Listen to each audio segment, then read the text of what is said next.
দেখুন কতটা নরম হয়েছে, দেখুন হাত দিলেই কিন্তু বুঝতে পারছেন, দেখুন কতটা নরম হয়েছে। এখানে আমি 1 বাটি পরিমাণে দিয়ে দেবো আটা, এখানে দেবো অল্প পরিমাণে সাদা তিল। আমার একটা থাপলা কিন্তু একদম ভাজা হয়ে গেছে, দেখুন। আশা করি নমস্কার বন্ধুরা, কেমন আছেন সবাই? আশা করছি সকলেই ভালো আছেন। আমি স্নেহা, আমার চ্যানেল ভেজ রেসিপি উইথ স্নেহাতে আবারও একটা নতুন রেসিপিতে আপনাদের সকলকে স্বাগত জানাই। বন্ধুরা, আজ আমি আপনাদের সঙ্গে একটা রেসিপি শেয়ার করব, সেটা হচ্ছে থেপলা। তাহলে চলুন বন্ধুরা, আপনারা প্লিজ পুরো ভিডিওটি স্কিপ না করে দেখতে থাকুন। থেপলা বানানোর জন্য সবার প্রথমে আমি কিন্তু এখানে দেব বেশ কিছুটা পরিমাণে সাদা তেল। দেখুন এইটুকু পরিমাণে সাদা তেল দেবো। এরপর এখানে আমি এই বাটিটার পরিমাণে আটা আর ময়দাটা মেপে নেবো। এখানে আমি দেখুন আটা নিয়ে নিয়েছি, এখানে আমি 1 বাটি পরিমাণে দিয়ে দেবো আটা। আর দেখুন এখানে 2 বাটি পরিমাণে দেবো ময়দা। এখানে আমি মেপেই এনেছি প্রায় 2 বাটি ময়দাটা।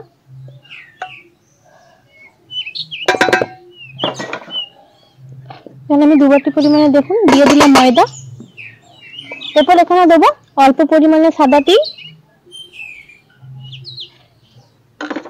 দেবো অল্প পরিমাণে জোয়ান। এখানে কিন্তু জোয়ানের ভাগটা সবসময় বেশি দেবেন। দেবো স্বাদ মতো লবণ, দেবো বেশ কিছুটা পরিমাণে ধনেপাতা কুচনো।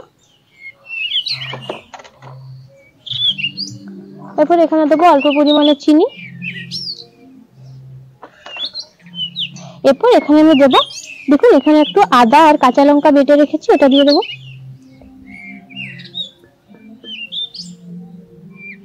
এরপর এগুলো সব ভালো করে মিশিয়ে নেব।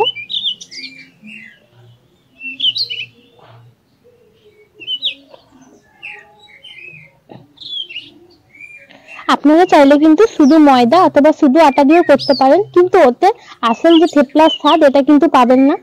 দুটো মিশিয়ে করবেন, বেশি ভালো লাগবে খেতে। দেখুন এটা আমি ভালো করে মিশিয়ে নিলাম। এরপর এখানে আমি দেবো অল্প পরিমাণে টক দই। এরপর এই টক দইটা দিয়ে ভালো করে মেখে নেব। দেখুন বন্ধুরা, এটা কিন্তু আমার খুব ভালো করে মেখে নেওয়া হয়ে গেছে। দেখুন খুব নরমও না আর খুব শক্ত করেও কিন্তু আমি মাখিনি। বন্ধুরা, আমি টক দইটা দেওয়ার পরে এটা ভালো করে একটু মেখে নিয়েছিলাম, আর প্রায় টক দইটা দিয়ে মাখার চেষ্টা করবেন। আমার কিন্তু আর ওই 2 চামচের মতো একটু জল লেগেছে। আর আপনাদের যদি দইয়ের মধ্যে হয়ে যায় তাহলে তাই দিয়ে মাখার চেষ্টা করবেন, যদি না হয় সেক্ষেত্রে অল্প পরিমাণে জল দিতে পারেন।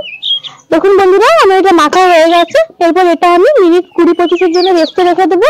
তাহলে বন্ধুরা ফিরে আসছি কিছুক্ষণ পরে। বন্ধুরা ফিরে এলাম 20 থেকে 25 মিনিট পরে। দেখুন এরপর এই ময়দার আটার ডোটা আরেকটু জাস্ট দেখুন এরকম ভাবে মেখে নিলাম। এরপর এখান থেকে ছোট ছোট এরকম দেখুন রুই কেটে নেবো। সাইজটা আপনারা আপনাদের ইচ্ছে মতো করবেন। এটা কিন্তু বন্ধুরা আপনারা সকালবেলা জলখাবারও বানাতে পারেন, অথবা বাচ্চাদের অথবা বড় আপনারা যাকে যে কোনো কাউকে এটা আপনারা টিফিনেও তৈরি করে দিতে পারেন। দেখুন বন্ধুরা, আমি কিন্তু সবগুলো থেকে লিচি কেটে নিয়েছি। এরপর এগুলো আমি বেলে নেব। দেখুন এখানে আমি দেবো অল্প পরিমাণে সাদা তেল। এরপর এরকম দেখুন একটা লিচি নিলাম। এরপর এগুলো বেলে নেব। দেখুন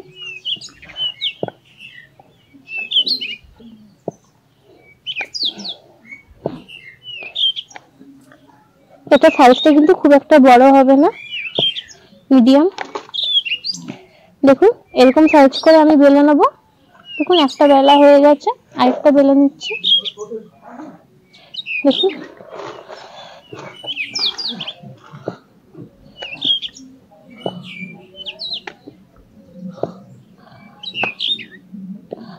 দেখুন বন্ধুরা, আমার আরেকটা থেপলা কিন্তু বেলা হয়ে গেছে। একইভাবে বন্ধুরা আমি সবকটা থেপলাই আগে বেলে নেব। বন্ধুরা দেখুন আমার তো সব থেপলাগুলো বেলা হয়ে গেছে। এরপর দেখুন আমি এগুলো ভেজে নেব। দেখুন এই জন্য আমি তাওয়াটাতে দেবো বেশ কিছুটা পরিমাণে তেল।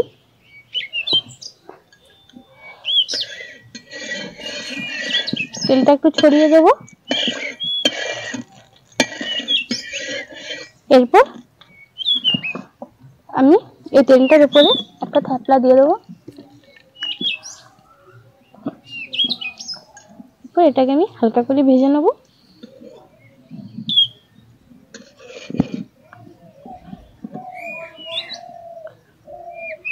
দেখুন বন্ধুরা, আমার একটা থাপলা কিন্তু একদম ভাজা হয়ে গেছে। দেখুন, আশা করি আপনারা বুঝতে পারছেন। দেখুন, এটা কিন্তু খুব সুন্দরভাবে ভাজা হয়ে গেছে। এরপর এটা আমি নামিয়ে নেব। দেখুন বন্ধুরা, আমি আরেকটা ভেজে নেব। এরপর প্রথমে যেহেতু আমি একবার তেল দিয়েছি, তাই আমি আর দ্বিতীয়বার তেল দেব না, এরকম নর্মাল ভাবেই ভাজবো। এটা হালকা শাঁকা হয়ে গেলে আমি তেল দেব। দেখুন, হালকা করে কিন্তু শাঁকা হয়ে গেছে। এরপর আমি অল্প পরিমাণে দেব তেল।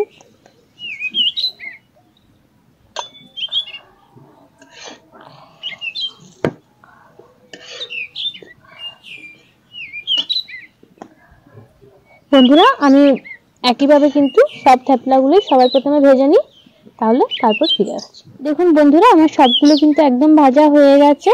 দেখুন কতটা নরম হয়েছে। দেখুন, হাত দিলেই কিন্তু বুঝতে পারছেন। দেখুন কতটা নরম হয়েছে। তাহলে বন্ধুরা, এরপর আপনাদেরকে টেস্ট করে জানাবো কেমন।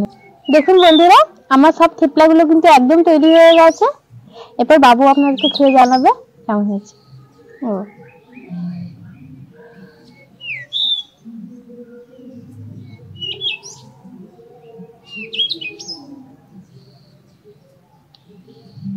দারুণ হয়েছে, ভালো লাগছে। বন্ধুরা, আমি যেভাবে তৈরি করে দেখিয়েছি, আপনারা কিন্তু এইভাবে একবার বাড়িতে তৈরি করে দেখবেন।